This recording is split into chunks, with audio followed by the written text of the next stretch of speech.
je toliko postala posvećena. Publiku na kushtonte aq shumë vëmendje sa që na konsideronin si antar të familjes. I prema sudbini B92 su se ogledali kao prema sudbini Në vitin 1992 ne u përpoqëm ta përdorim këtë popularitet edhe për vetëmbrojtje. Dhe në fakt reagimet e njerëzve pas mbylljes së stacionit ishin shumë dëshpëruese. U naše prostorije umjesto nas i reakcije su bile upravo takve. Pasuan shumë protesta, gjatë të cilave njerëzit thyen madje edhe radiot. Napravljena je atmosfera jedna haosa u gradu, želili su da prave demonstracije i tako dalje. Znači jedna izuzetno snažna emotivna reakcija.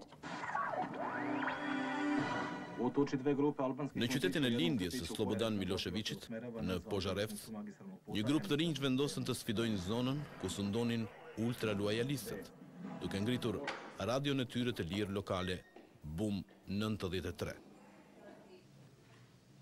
In the beginning, it was like you broadcasting a program from Mars. People in a town, they were completely brainwashed with the state. Në fillim duke sikur po transmetoje programe nga Marsi. Njerëzve të atij qyteti u ishte bërë një shplarje totale truri nga mediat shtetërore, televizioni dhe nga radiot shtetërore. Kur ne filluam të transmetojmë emisione të pavarura lajmesh, shumë njerëz u tronditën. Në radhë të parë ata nuk mund të besonin se ne kishim lajme të ndryshme. Morëm qindra telefonata falënderimi ku na thoshin se ne ishim ajri i tyre i pastër, ishulli i tyre i lirisë të tjera si këto. Por duhet të dini se morëm edhe më shumë telefonata të tipit ne do t'ju varim. Kemi informacione nga policia sekrete apo diçka e tillë. Ata thanë, mirë pra djema, ju jeni të vdekur. We will hang you and we have some special calls from secret police or something like that and they said, okay guys, you are dead. Još godina 100, a bit će rata i para, pa da živimo ko Bog. Neka podignut pendrek služi nam na čast, jer mandat je kratak, a mi volimo vlast. Ekzistenca e zërave të opozitës e mundsoi Miloševićin të shpallë tolerancën e tij ndaj medias së lirë. Televizioni i Beogradit vinte vazhdimisht në skenë pjesë satirike që bënin fjalë për familjen e parë. Ato lejoheshin të shfaqeshin për sa kohë nuk shiheshin jashtë kryeqytetit.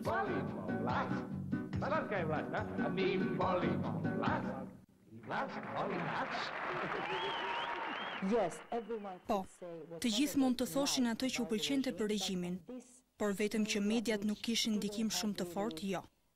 Televizioni Serbia ishte glabëruar nga regjimi dhe nuk kishte asnjë mënyrë që të thuaj diçka që nuk kishte të bënte me suksesin e këtij regjimi apo për Miloševićin dhe familjen e tij.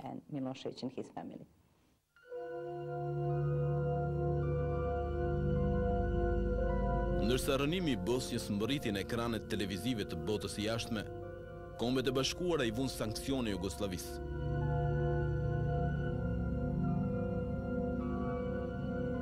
Televizioni shtetëror u tregoi shikuesve të tij një realitet tjetër. Astronumerolog iz Beograda Zorica Cvetković, čija su se predviđanja ovog rata nažalost obistinila, na političkom planu vidi da će se granice treće Jugoslavije proširiti na krajine. Të nxitur nga propaganda e rreme dhe programet nacionaliste, njerëzit në ndikimin e lajmeve televizive bën investime në bankat e reja që premtonin besueshmëri. To jeste Dafiment banka.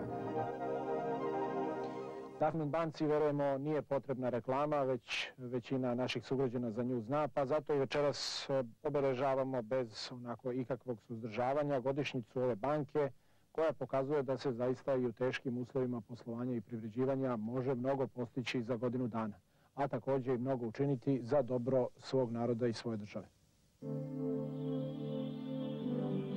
Bankat, të cilat në të vërtetë ishin skema piramidale, falimentuan, duke përpirë kursimet e një jete të tërë të miliona serbëve. Miloševići stampoi kartmonedha të reja për të paguar luftrat. Ekonomia shkoi drejt rënies së lirë.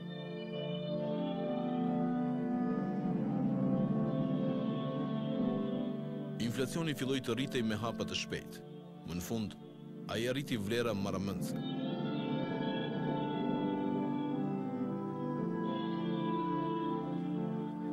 Populli i Miloševićit, që deri para 2 vjetësh mezi e priste begatinë europiane, papritur u katandis në një varfëri të skajshme.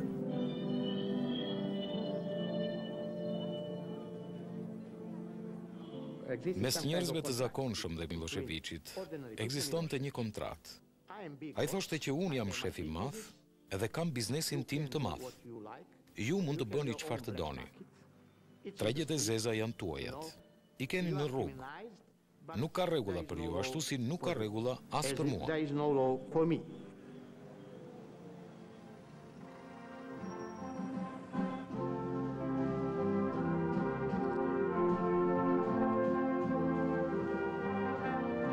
Da bi napravio elitni sloj od oko 10.000 Srba,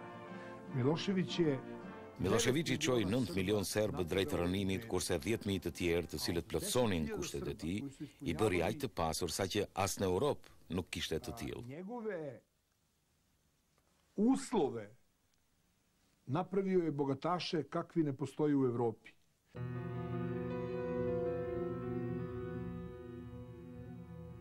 People in the street, their interest was to survive. Synimi kryesor i njerëzve në rrugë ishte që të mbijetonin. Nuk i paguanin faturat e energjisë elektrike dhe as taksat e tjera. Ishte një jetë në mungesë të plotë rregulli. Ne ishim një shoqëri pothuajse krejtësisht e kriminalizuar. Edhe për ne kjo u bë diçka normale. Ishte i tmerrshëm fakti që na dukej normale. Por ky kriminalitet filloi të rritej çdo ditë më shumë. It was normal, But this small criminal became every day big criminal.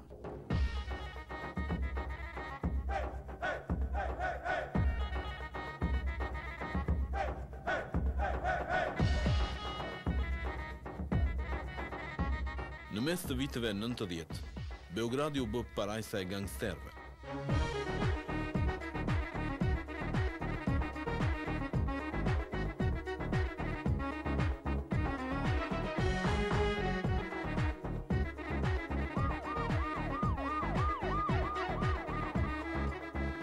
Regjimi i Miloševićit kishte nevojë të shmangej sanksioneve të Kombeve të Bashkuara me anë të trafiqeve mjaft fitimprurse të kontrabandistëve të lëndës djegëse, cigareve, armëve dhe të makinave të vjetra.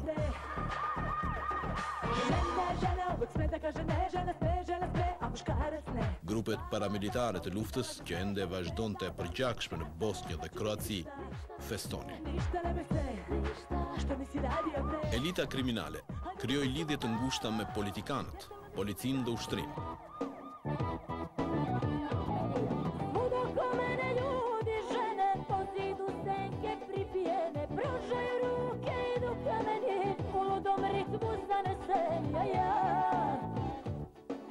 Stili i gangsterëve e gjeti me njerë kolonën e tij zanore. Kjo ishte një rrymë muzikore, përzierje muzikës popullore me tekno dhe pop. Ajo u bë kolona zanore e regjimit të Miloševićit. Ylli më i madh i kësaj muzike ishte Čeça Veličković. I dashuri i saj, Arkani, ishte gjithashtu një yll futbolli dhe një bos i mafjas, i cili shumë shpejt u bë një heroj serbis.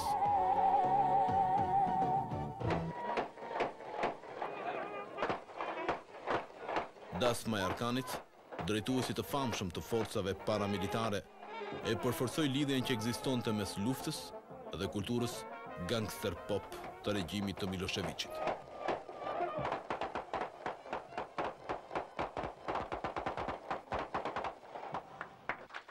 Media e Beogradit e krahasoi çiftin Arkan Čeça me princin Charles dhe Lady Diana.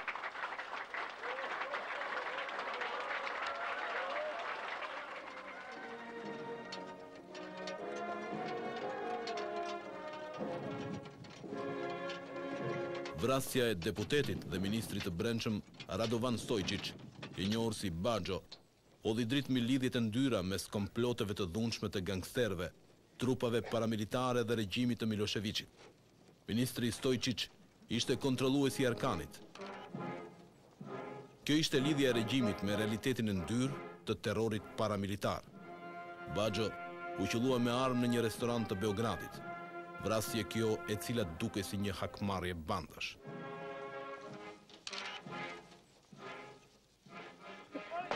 Qyteti dëmshinte dhe në varrimin e tij ishte i pranishëm si Miloševići, ashtu edhe Arkani.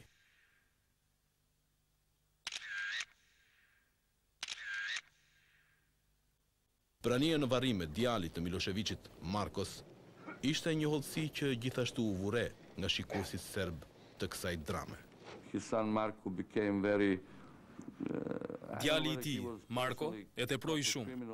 Nuk e di nëse ai ishte edhe vetë kriminal, por shihej shpesh në rrethet kriminale dhe sillej si një gangster i vërtet.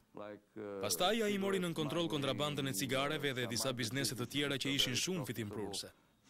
Kështu Marko gjeti një mënyrë për të bërë shumë i pasur dhe shumë i fuqishëm. Ai kishte një sjellje agresive ndaj njerëzve që nuk i pëlqenin. Aggressive behavior towards people he disliked. Bio se zaljubio, da tako kažem, u oružje i onda je počeo da skuplja razne pištolje. Ishte i apasionuar pas koleksionimit të pistoletave dhe kur e pyeta Miloševićin se për çfarë i duhen, ai më dha një përgjigje shumë interesante. Më mirë të merre me këto se sa me duhanin apo alkoolin. Govorio vrlo interesantno, rekao je, ma bolje da se ti zanima nego da, na primjer, da interesuje pušenje, droga ili da pije i tako dalje. Në Beograd filluan të tregoheshin histori të ndyra edhe për vajzën e Miloševićit, Maria. She had one guy who was a gangster. He was proper gangster. The guy was trying to smuggle some trucks with oil. Ajo kishte një të dashur që ishte një gangster i mirëfillt. Ai djalë përpiqej të bënte kontraband karburanti. Dogana i bllokoi kamionët e tij dhe Maria erdhi në shtëpi dhe ju lut babait. Në shtëpi fëmijët dhe Mira e quanin atë Medo, është njësoj si Arush. Kështu që ajo erdhi në shtëpi dhe i tha: "Arush, do të ishte mirë sikur t'ia kthenin kamionët atij sepse ishte djalë i mirë." Miloševići tha: Jo, është e pamundur, unë nuk e di kush është ky djalë." Pastaj Mira i thot: "Ai është djalë i mirë, por është ngatruar pa dashje në një rreth të keq. Ndihmoje me këta kamionët e karburantit." Dhe ai e bëri. Parimet e Miloševićit u shkatërruan nga vetë familja e tij. And that's how it went, Milošević somehow was destroyed by this family. Jako ovako jedan mlad čovjek koji ima jako razvijeno osjećanje duboke solidarnosti. Marko ishte një person që kishte një solidaritet shumë të madh me njerëzit. Kishte shumë dëshirë për t'i ndihmuar ata. Potrebu da pomaže ljudima.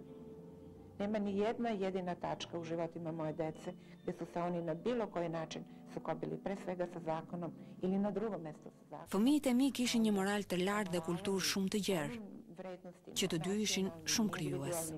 Koje su priznate kao vrednosti u našoj naciji, u mojoj porodici, u našem životu i tako dalje. Oba moja deteta su veoma, moram da kažem, kreativne. Đulje pravi izbor i pravo rešenje, glasaj za pravdu. Mira Marković u bë e njohur në mes të viteve 90. Ajo nisi një parti të re politike të quajtur JUL, një e majt jugoslave. Por ajo shpjegoi se ky emër kishte lidhje me korrikun, muajin më të nxehtë të verës. Kjo ishte koha që sipas saj ata ishin më pranë yjeve. It turned to something which might be described as a Kjo parti u kthye në diçka që mund të përshkruhet si një klub njerëzish të pasur dhe të pushtetshëm. JUL ishte vërtet një parti që kishte në dorë parat, sasinë më të madhe të parave në vend. Vodhën shtetin më keq sa i tutët, edhe JUL i përdori këto para për qëllime politike. Ata që përfitonin nuk ishin vetëm nga partia e tij.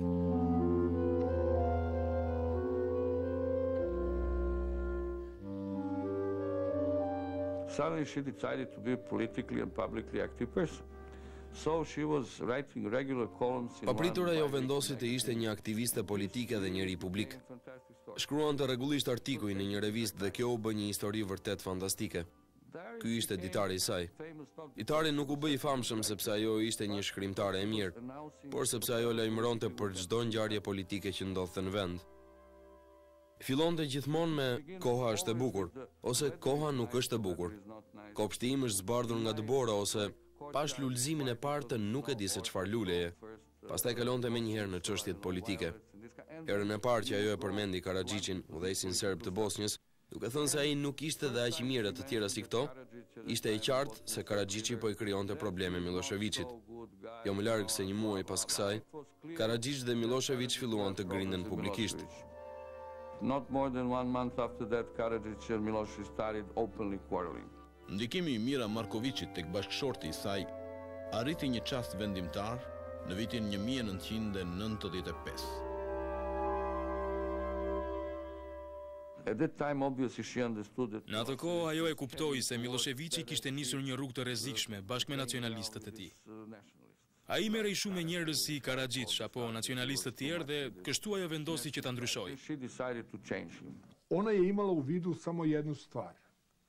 Ajo e dinte mirë se pushteti i saj dhe Miloševići do të rrezikohej nëse nuk bashkëpunonin me Perëndimin. Ukoliko se ne izmiri sa zapadnim saveznicima. Spektakli i luftës masive dhe të dhunshme në skajt e Europës solli një sër diplomatësh perëndimor në Beograd. This is your first trip to Belgrade. First time ever. Yes. I'm very glad. Përpunues të politikës ballkanike, panë se Slobodan Miloševići ishte një njeri me të cilin mund të bënin biznes. It's a pity that you couldn't accept my invitation for a lunch. It's very kind of you. Very kind of you. But you have many visitors in these days. Yes, I know. Dolazi nedovoljno obavešten. Oni dolazili sa nekim predubeđenjem da je on diktator. Të gjithë ata që vinin për biseduar me të, vinin me mendimin se ai ishte një diktator i dhunshëm dhe papritmas përballeshin me një person që paraqitej krejt ndryshe. Sasvim drugčije nastupa. Ai kishte një aftësi tërheqëse të tillë sa që dukej sikur flirtonte me njerëzit. Dukej sikur përpiqej të joshte ata. Kam përshtypjen se politika për të ishte një lojë një llojit me atë që ne bëjmë me gratë.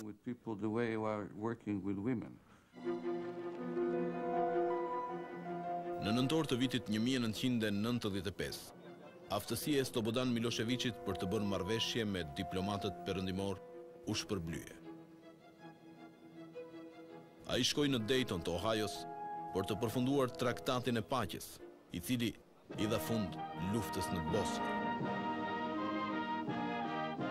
Miloševići u kthye në shtëpi si një fitimtar dhe paqedhënës. Mbështetësit e tij thanë se atij duhet i jepej çmimin Nobel. Mislim Kur u kthye atë natë nga Daytoni, Miloševići nuk kishte si të flinte në Beograd, nëse nuk pranonte marrëveshjen. Ona ga ne bi primila u kuću.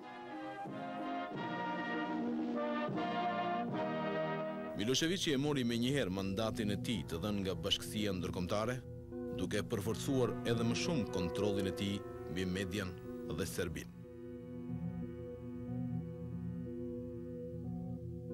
Imao sam dosta problema, imao sam pretnje, telefonske, pisma, poruke.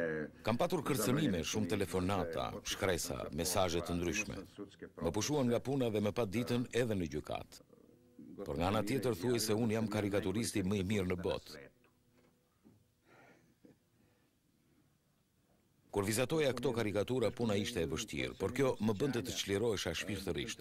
Kështu i kushtoja më shumë vëmendje karikaturave të zotit Milošević. Da spasam svoj čast i svoju dušu.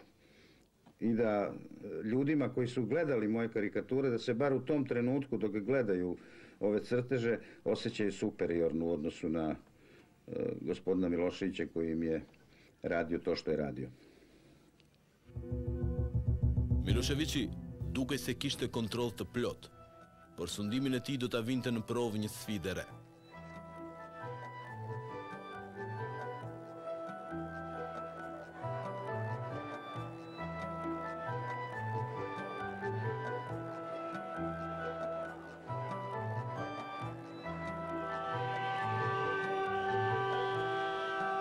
Që nga nëntori i vitit 1996 deri në shkurt të vitit 1997, në rrugët e Beogradit u bën demonstrata të fuqishme.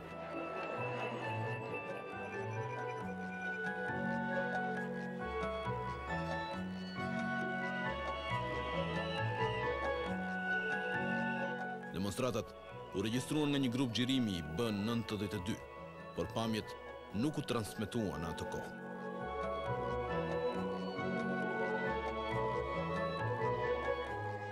Burimi i nxitjes së demonstratave ishin zgjedhjet e nëntorit të vitit 1996. Siç pritej nga të gjithë, partia opozitare fitoi kontrollin mbi 31 qytete të mëdha. Kjo ishte disfata e parë e Miloševićit. Ai u shpreh se pranonte rezultatin, por atë mbrëmje Mira Marković u kthye nga një udhëtim në Indi. Mëngjesin tjetër, Miloševići anuloi rezultatin e zgjedhjeve.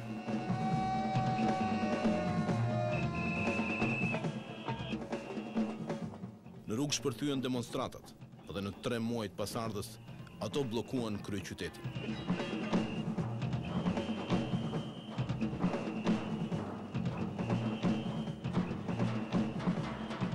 Televizioni shtetror nuk i përmendi pothuajse fare demonstratat.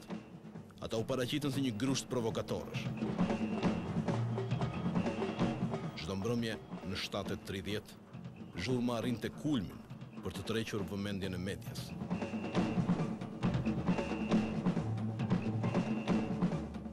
Mira Marković i akuzoi protestuesit si nxitës të një lufte civile. Më në fund, më 24 dhjetor të vitit 1996, Miloševići u dorëzua.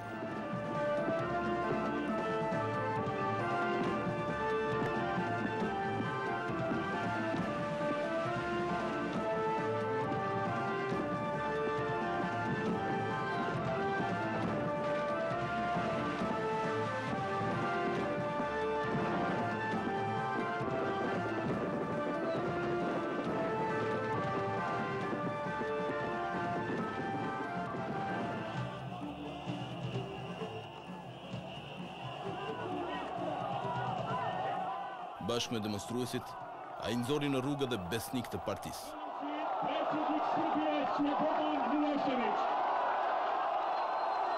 Televizioni shtetror arriti të paraqesë se mbështetësit e tij ishin më të shumtë, në raport 5-1 me protestuesit. Milošević is surrounded by people who were telling him, we will get together there like million people. Miloševići ishte i rrethuar nga njerëz që thoshin se do të mblidhnin rreth 1 milion njerëz dhe protestuesit nuk ishin më shumë se 50.000 vet. Kur Miloševići u ngjit në podium, mbështetësit e tij thrisnin: "Slobo, ne të duam. Slobo, ne të duam." Pastaj në një çast i zhgënjur siç ishte nga një turm kaq e vogël, ai tha: "Ju dua edhe unë." Por tingëlloi sikur po i shante. Më pas u bë e qartë se në të vërtetë zoti Milošević nuk ndjente asgjë për njerëzit e tij. Gjithashtu pas kësaj ishte e qartë që ai do të rrëzoi, vetëm se nuk i dijej se kur. Any emotions towards his own people, and I think that after that it was clear that he will fall. The question was when.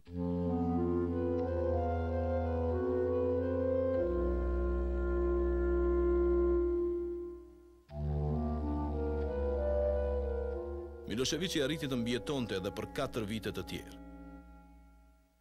Por forcat që do t'i jepnin fund një herë mirë sundimit të tij dhe do të dërgonin në një qeli burgu në Hag, tashmë po mblidheshin. Në shkurt të vitit 1997, Miloševići njohu më në fund rezultatin e zgjedhjeve dhe opozita mori nën kontroll qytetet anë mban vendit. Stacionet televizive lokale filluan të lejonin të hidhen një sy mbi realitetin.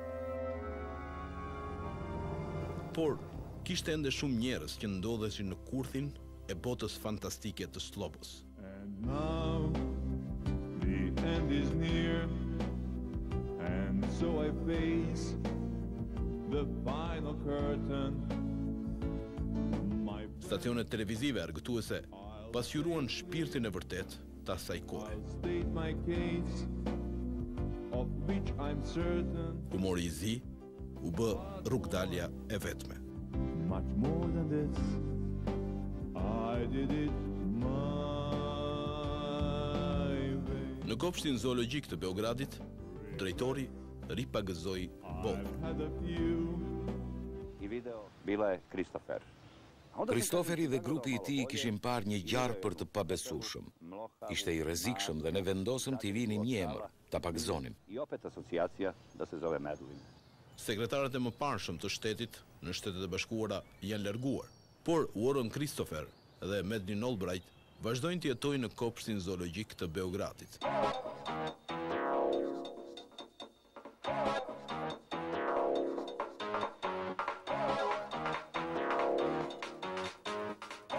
Në Pozharevc, ku lindi Miloševići, u kthye edhe djali I tij, Marko.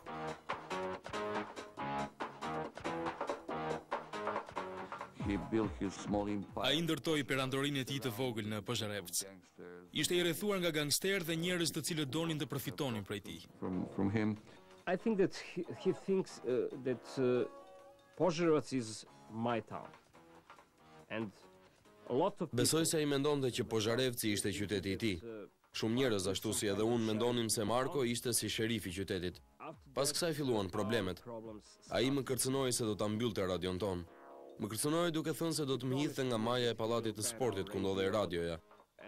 Radioja jonë u mbyll dhe qëndroi e mbyllur për 9 muaj. From the roof of the sports center where our radio was. They banned our radio and we were banned 9 months. Marko kishte një farë aftësie si shofer shpejtësie, por pasi u përplas disa herë duke pësuar dëmtime, ai ja përkushtoi energjitë e tij projektit të Pozharevcit. Posle jedne teške povrede kičme, kad više nije mogao da se bavi tim sportom. Pas një lëndimi të rënd në shpinë gjatë aksidenteve, ai ndërtoi një diskotek të njohur në Jugosllavi që quhej Madonna. Ai ishte shumë I dashur me njerëzit në qytetin në cilin jetonte. Gjithashtu I ndihmonte të gjithë nëse kishin nevojë. U gradu u kome živeo I u čitavom kraju, pomažući svima sve što su od njega tražili. Bashkë me një internet kafe dhe një pastiqeri, një nga projektet e Markos ishte të ndërtonte një park lojrash për fëmijët. Nëna e tij erdhi në përurim.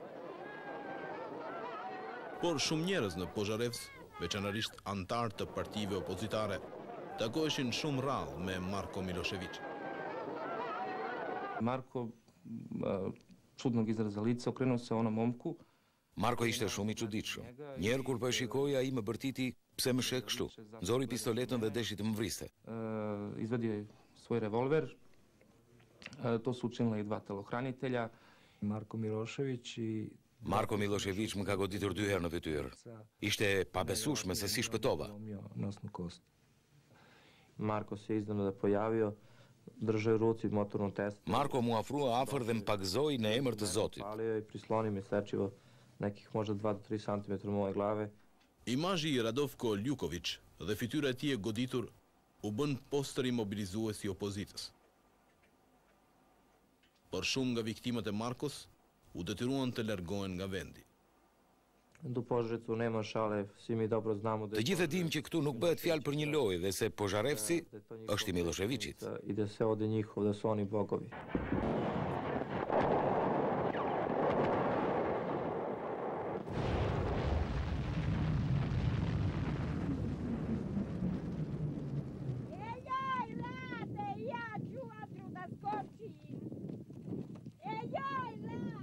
Më 24 mars të vitit 1999, forcat e NATO-s filluan bombardimet në Jugosllavi.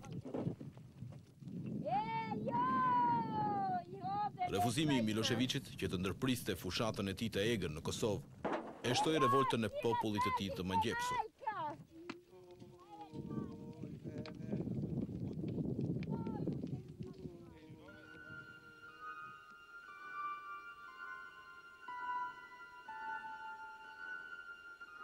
Ndërsa dritat shuheshin anemban Jugosllavisë, media vazhdonte të ishte nën kontroll të rrept.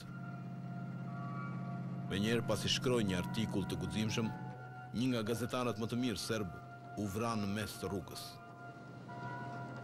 all the other journalists immediately. Gazetarët e tjerë i ulën menjëherë kokat dhe asnjë nuk deshi të ankojë dhe t'i kundërvijej autoriteteve.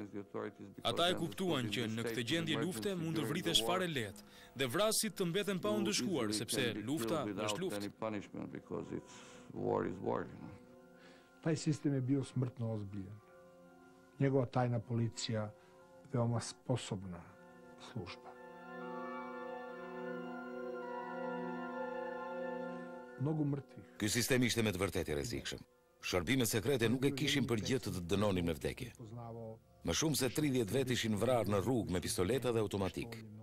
Në fazën e parë njerëzit e donin, ndërsa në fazën e dytë e kishin frikë.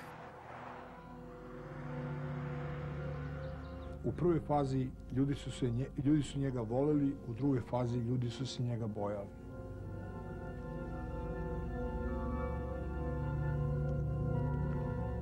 Vetëm tani po bëhet i qartë realiteti mizor i asaj kohe. Një kamion i hedhur në Danub përmbante 84 kufoma fshatarësh kosovar.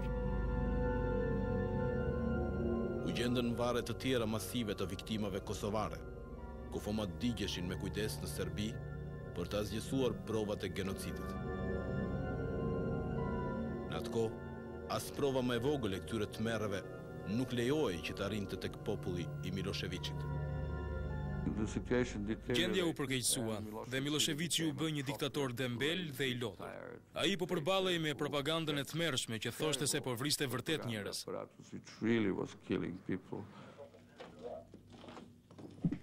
Në orën 2:07 të mëngjesit të 23 prillit të vitit 1999, zemra e makinerisë së propagandës së Miloševićit, Radio Televizioni Serbia me qendër në Beograd, u vu në shënjestër nga një raketë e NATO-s. Drejtuesit u paralajmëruan për sulmin, por nuk pranuan të largonin punojësit. Aty mbetën të vrarë 16 punonjës. Por televizioni shtetëror i rifilloi përsëri transmetimet dhe lajmet e propagandës u bën edhe më të forta.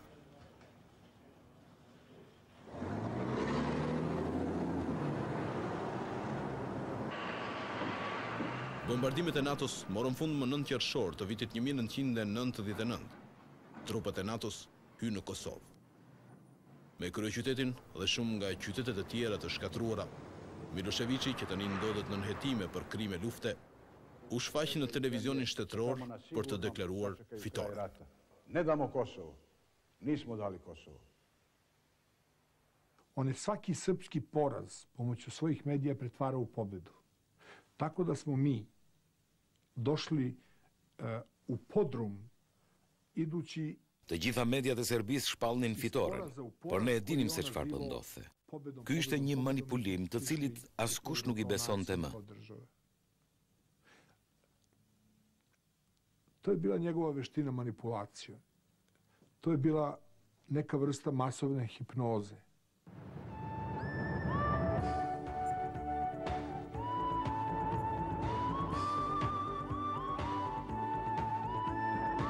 Me një ekonomi të shkatruar dhe papunësi masive, televizioni shtetëror ruajti vizionin e një vendi që po shkonte drejt mirëqenies dhe begatisë.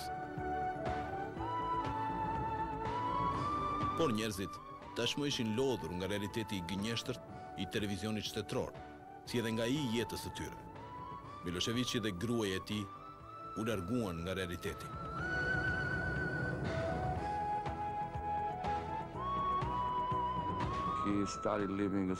Ai filloi të bënte një jetë e izoluar në një realitet paralel, në të cilin çdo gjë shkonte për bukuri. Por unë mendoj se Miloševići dhe gruaja e tij uleshin dhe shikonin televizor duke thënë, e po, nuk që nga aq i keq ky vend. Not so bad in this country.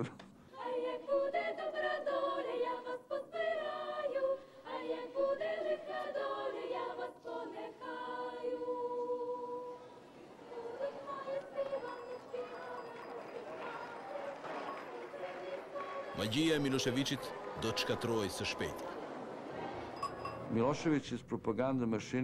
Miloševići dhe makineria e tij e propagandës bashkë me policinë ishin shumë aktiv në krijimin e një atmosfere e cila ishte thjesht e padurueshme. Kur dilje në rrugë, ndjeje një lloj marrje fryme. Mendoj se kjo është ndjesia e të qenit I pashpresë.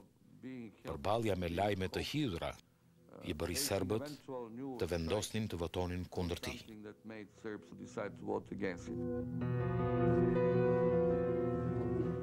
Në shtator të vitit 2000, ai u bin nga vetë propaganda e tij se mund të përfitonte nga zemërimi I ngjallur për shkak të bombardimeve për të siguruar sundimin e tij. Miloševići njoftoi për zgjedhje të reja. Ai nuk ishte asnjë lloj mendimi për asgjë. Një mëngjes të bukur u zgjua dhe Mira I tha, duhet të bësh zgjedhje të reja. Kështu vendosi të bënte. Dhe kjo ishte ajo që e vrau.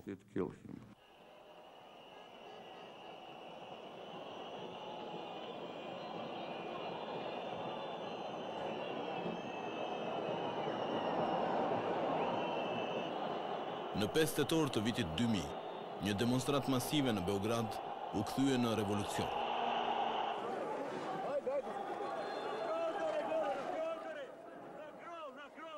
Miloševići I kishte humbur zgjedhjet, por u përpoq të zhvillonte me detyrim zgjedhje të tjera.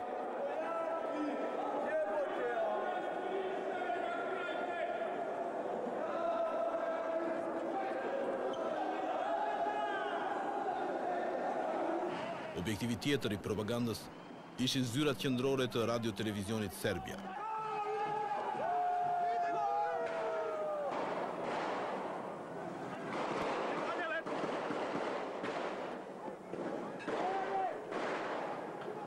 Të nesërmen, Miloševići pranoi disfatën në televizionin I cili e kishte mbështetur për shumë kohë.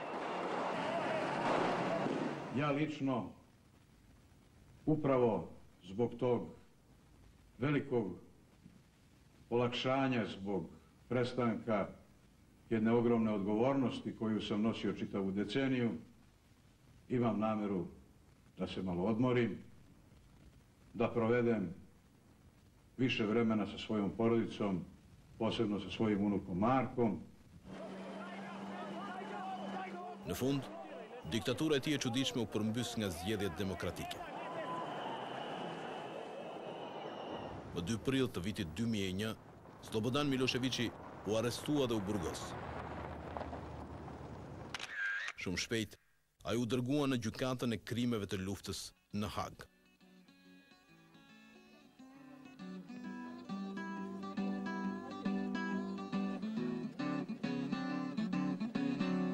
Sot në Jugosllavi, vazhdojnë përpjekjet për të ndërtuar një jetë pas Miloševićit. Njeriu I cili kontrolloi çdo fushë të jetës për më shumë se një 10 vjeçar nuk është më në pushtet. Por ajo që la pas është e vështirë të zhduket. Të hetuar për krime lufte që bëhen heronj botror. Sjellja vjetër del në sipërfaqe si një slogan bluzash.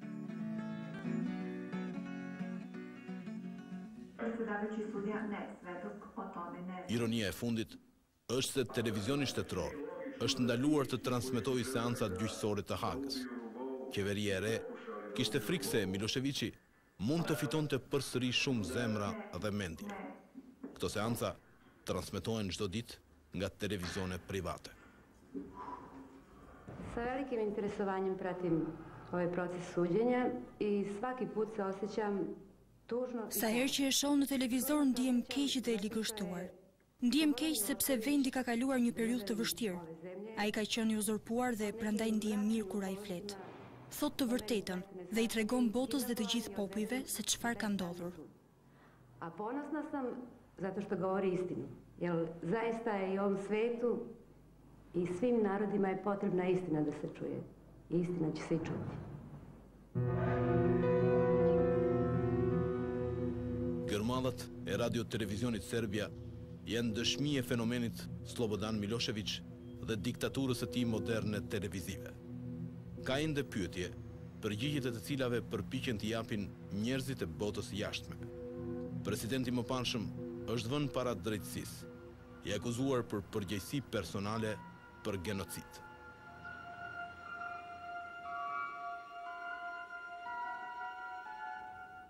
Mislim da je u pitanju odmazda, da nema nikakve odgovornosti, ni najmanje, a kamoli najveće. Mendoj se ai nuk ka pse të mbaj përgjegjësi për asgjë.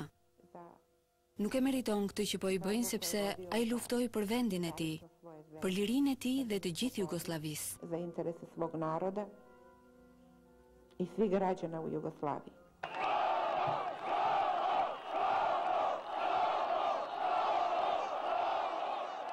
Në zgjedhjet e tjera, shumë njerëz votuan për Slobodan Miloševićin. Çështja e përgjegjësive dhe të gjitha problemeve të kohës së Miloševićit ngatrohet edhe më nga roli i televizionit shtetëror.